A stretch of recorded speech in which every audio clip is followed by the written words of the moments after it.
If you came up on a bus, most likely the person who reserved that bus for you was a formerly incarcerated person. If you stayed in a hotel, the person who reserved those rooms in that hotel was a formerly incarcerated person.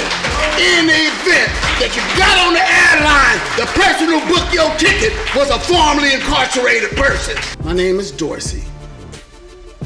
I'm a formerly incarcerated person. I'd like to welcome you to this conference. I'd like to say each and every person in this room is important. Meet somebody that you haven't met. Because I didn't bring you up here to entertain you. I brought you up here to be a part of a movement. So the first day of this conference is to give our family members and other formerly incarcerated people a chance to speak and a chance to hear ideas, because half the times they say that we can't associate, and let's drop as much information in the room that we can. We need to write our own history. We need to film our own struggles, and we must speak in our own voices. We had a critical point where government is talking about a broken system. What part of this conversation are we going to engage in? There's always all these other people who want to put on events that are not, that are for us but not by us. Y'all know how foundations and other organizations that get all this money, that look at all of our work, and they want to bring all of us together so they can present to their funders how organized they are, but it's really us who are organized. There's a lot of stigma around who we are and what we look like and how uneducated we are. This conference is about bringing humanity back to humanity. This is life. Like, whatever comes from the sun, the heat that comes from the sun, this is what I get from being with All of Us or None and with the formerly incarcerated and convicted people's movement. Are there anybody in this room who's formerly incarcerated that after they got out of prison went and got the law degree so they could engage in the fight? Could you stand up, Vonya? Could you stand up over there, Frankie? Could you stand up, Daryl? Could you stand up? You are more than who they said you were. Close your eyes for a second and imagine a world without prisons. I did 26 years and some change behind the walls. I'm a husband, grandfather, uncle, organizer, activist, college graduate, executive director. My forefathers built this country. And damn it, I got a right to it. I'm a black, formerly incarcerated, convicted, transgender person. This shit affects all of us. The first time I went into jail, I was 13. And by the time I was 16, I pledged to fight this for the rest of my life. I'm a Lobo. That stands for leading our brothers and our sisters out of the system. In Spanish, es ligiendo nuestros hermanos y hermanas afuera del sistema. I'm a mother and a grandmother, and I'm formerly incarcerated. I had, 14 different times in and out of the system. I am formerly incarcerated myself. I've been to 3 prisons in 3 different states. If I caught the case that I did post-Prop 21, I'd still be locked up. As citizens of the United States, we're standing up for what our rights are. And we're tired of being incriminated and indoctrinated and locked up and shot at, killed. We're tired of it. I am valuable, and I am not going to let you tell me who I am. I'm going to introduce myself as a former slave. I'm going to introduce myself as a former captive. The prison industrial complex is the only place that slavery is still allowed. I'll be honest with you, I haven't had time to take care of myself. This work is nonstop. I'm currently working with unaccompanied minors. The first introduction of these children into the United States is mass incarceration. When you approach a young person, one of the first things you should say is, I love you. You are part of my future. I was inside the juvenile halls at the age of 16. None of my teachers never asked me, are you okay? Is there anything fine? They didn't know the trauma I went through.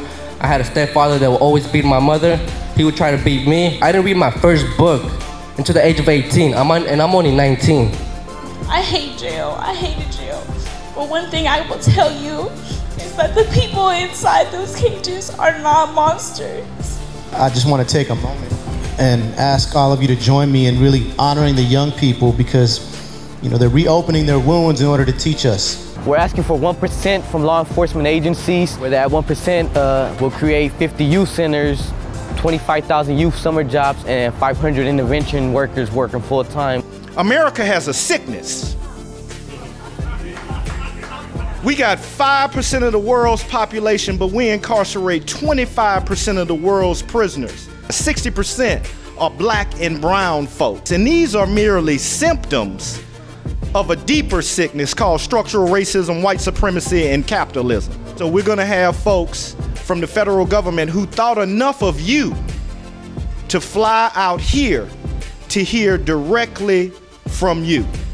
So we invited elected officials and all these leaders to come, but we asked them to come to listen because we're the experts. You can't tell me what I need. I can tell you what I need. There's 70 million people who have been through the criminal justice system. We need to let the HUD know why they need to lower the standards for people to get housing.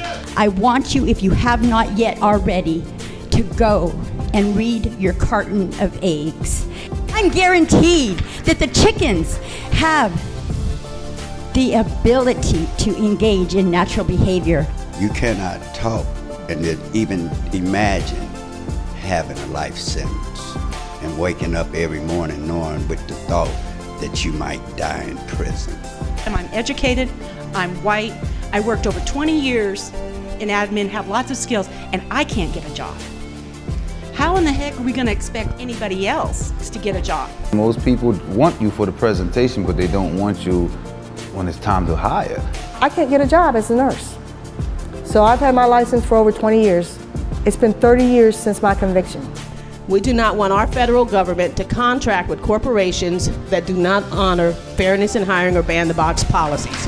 Get formerly incarcerated people on those, sitting in those rooms when you're making those policies. That's the solution.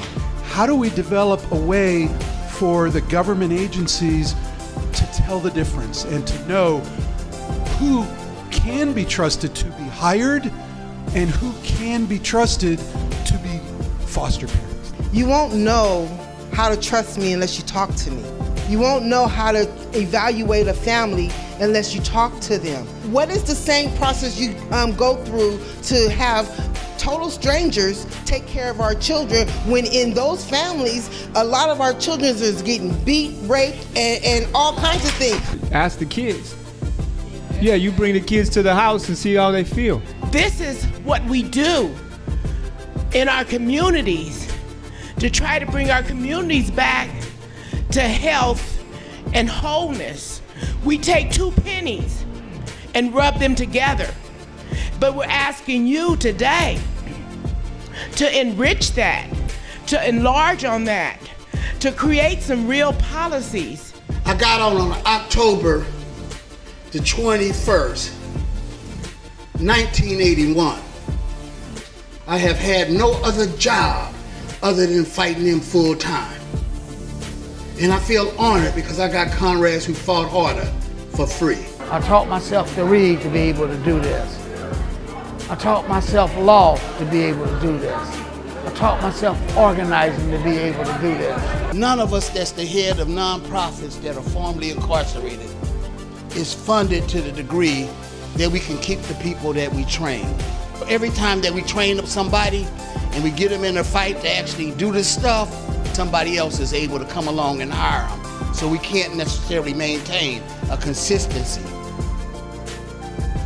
We hear you that the President of the United States is talking about this issue. The prior Attorney General Eric Holder and the current Attorney General Loretta Lynch take this issue very seriously. Daryl is our first inaugural Second Chance Fellow. He is going to be advising the Federal Reentry Council, which is advising all 23 federal agencies. HUD will be issuing guidance before the end of the year on criminal records. We will start paying for federal funding for employment services. We've made it a priority in our agency since 2012 to make obstacles to hiring one of our priorities. We heard so many of you when you asked the federal government to consider expanding access to Pell Grants. It's so much more than about just simply whether the president banned the box or not. It's about whether or not that we're able to sustain ourselves in terms of getting more people actively involved in a democracy that they've been excluded from? How does it look like when you don't have the right to vote? It looks like rooms like this. On most movement, they actually move towards civil disobedience at a certain point on things that they're not getting. So what would you do for your freedom?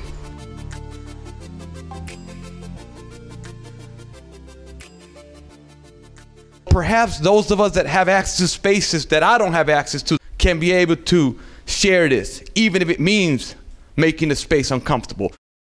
I'm coming from a place of love, but it's coming from an urgency that I don't want to wait 523 more years, because that's how long we've been colonized.